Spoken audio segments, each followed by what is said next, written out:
Seorang wali murid di Cina baru-baru ini dihadapkan dengan situasi yang tidak menyenangkan. Uang tabungan sebanyak ratusan juta di rekeningnya lenyap seketika. Uang sebanyak ratusan juta tersebut ludes secara perlahan akibat aktivitas seseorang melalui ponsel.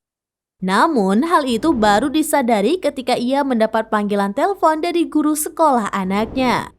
Ternyata sosok yang telah menguras habis uang tabungan di rekeningnya itu ialah anaknya sendiri.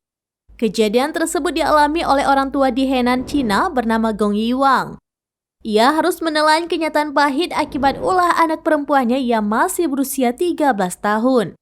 Bagaimana tidak, sang anak yang kecanduan game itu telah menggunakan tabungannya tanpa izin.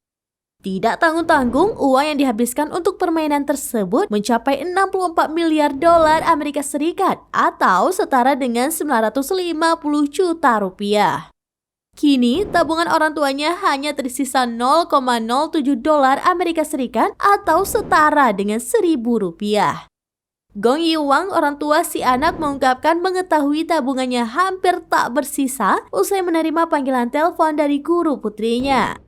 Guru tersebut berkata bahwa ia mengkhawatirkan kondisi anak Gong yang mengalami kecanduan game berbayar.